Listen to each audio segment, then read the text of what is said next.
information you have in you before you can help your child. Because your child may come home with a problem, and you may not be equipped to answer it.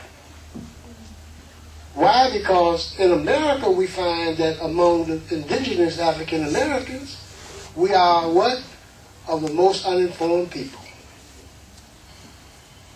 That's why we're not abreast to what's going on in our environment.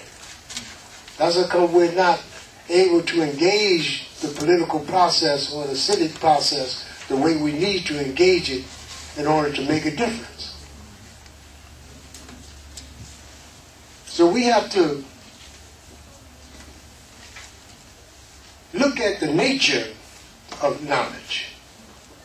Look at the nature of knowledge. The nature of knowledge is to use it to feed yourselves and to feed your families. So we like to, on that note, begin perhaps maybe a piece of that discussion or something else you may have on your mind.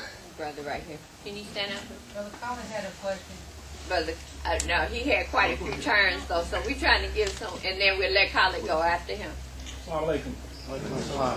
Philemon Najib, Chicago. I'm very increasingly concerned about, as we attempt to develop community life, how this community is very intelligent, very well read. You have some very, very well read people. We tend as a group to watch a lot of public television.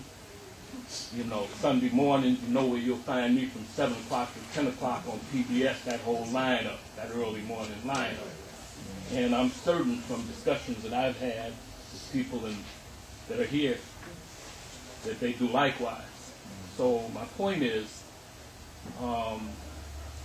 why, with all of this collective intelligence and wisdom, and, you know, speaking of Michigan, Kalamazoo, I remember years ago when Brother Edgar used to take the junior FOI up to Michigan, around Kalamazoo, South Haven, and we camped out for 2-3 weeks. This was when I was a young man of 16, 17, 18 years old. So, you know, we have tremendous history and have done some great things. I'm just wondering why we seem to have so much difficulty still in terms of really coming together and, you know, making it all work for the betterment of all of us in a quicker way. So if the panel could possibly address it. I would like to defer this question to I was going to say, I think long and hard on that exact question almost daily. And if I'm not consciously thinking about it, subconsciously I'm thinking about it. And I watch the trends. Excuse me, forgive me. Assalamu alaikum. Yeah, that's been the concern of us as a community or as a movement since the very conception of the group they call the Black Muslims, and us coming with the leadership of my father. That's been a major concern as to how to wake up the African American and to bring us back from the humanity that was stripped off of us due to slavery and the effects of slavery.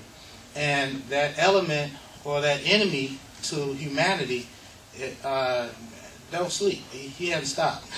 So we see things happening in society, African American society, and I think the number one issue, the number one concern is that we're being the number one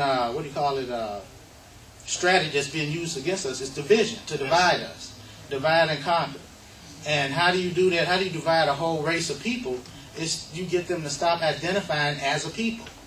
And Imam Mohammed, in his last years he was with us, he gave us the solution and the answer. he said that we are a new people. That I don't have to explain to you how people are created, but he said if you look at history, how any people were created or became a people, it's a strong identity with the early beginning. And our identity, of course, because of our skin color, is Africa. But the soul of us started on the plantations and slavery, during slavery here in America. So that justified him. He was satisfied with giving the term for the movement that we should, he called for us to support, was New Africa in America. He said that we're a new people due to those unique circumstances. So not almost the moment he publicly started voicing that, I started looking to see where's the enemy. He's going to try to defeat this plan or this scheme Imam Mohammed put together to unite African Americans and to save us our economic situation. Because we already have an example. Elijah Muhammad was extremely successful. I don't know of any person on the planet Earth that put together a program with a people that was as you know, just as messed up as we were, and to achieve that success. That's a miracle. I don't know, what you might call a miracle, but that was a miraculous thing, and we are all, most of us are living witnesses to that. So we know it can be done again. So the enemy know that too. And the enemy is looking how to divide. I don't have nothing against Whoopi Goldberg. She probably wasn't the only one that said it. But I remember when the name started to catch on, it spread it like fire. African American. We used to call ourselves something else, a bunch of other stuff. We just copied what our former slave master said. Whatever he called us, we called us that. And some of us still doing it. So when he came with that name, she said, I'm just American. I ain't no African. I'm American. I'm American. Yeah, I understand where the spirit is coming from, but there's a seed of deceit in there also when you say I'm just American. No, you're not. You're a new people, and we all know it. So a lot of us, just think of a child that's been orphaned that didn't have a parent. Our parent is the society and the world that we were raised in. So the enemy, we've been raised by the enemy of our people. That they don't see us as being the one that the mind that created the slave and the slaves that they wanted to serve them. It was for economic purposes. It wasn't to make us a better, stronger African American people. So it's true, yes, we're the only people that can change that and that can do something about it. So you just got to keep your eyes and ears open, and when somebody fights, you fight back. When you see somebody trying to pull your brother away from you, you embrace your brother, give him a hug and a kiss right in front of him. And tell him I love him and I die for him. I'm going to live with him, I'm with him, God put me with him, he's my brother. Don't say I don't want to be a people. You got to be a people. Because any intelligent parent is going to raise their children to be a family and to be a tight-knit family. Every other people on this planet has that except us. They have a parent telling them to look back at their past and telling them to support their own and to build upon their own. I didn't mean to go that long, but to me, that's the answer, that's the solution, that's the problem, that's in a nutshell. That we are unique people and God is with us. God is bringing us, has brought us together, and not just brought us back into the human family, but it's put us over the human family. And you all understand what I mean when I say that. That it's put us in a unique position that us coming together will be a model and an example for all humanity on this earth to the end of time. Because God willing, what happened to us will never happen again on the planet Earth. So we'll be a model for humanity to the end of humanity if we get our thing together, inshallah. Thank you.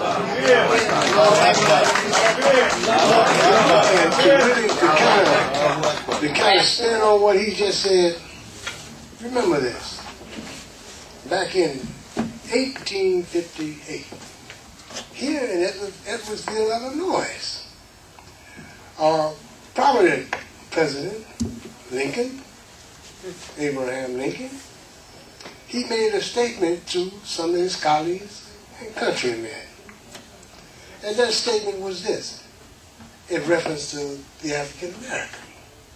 He said, after you have completely dehumanized the Negro and placed him below the beasts of the field, when you have placed his soul with a ray of hope is blown out, as in the darkness of the dam, are you sure he would not rise and renew? So what activities are we experiencing in our communities? He's rising and he's rending who? Everybody. He's all over the place. but they made it possible.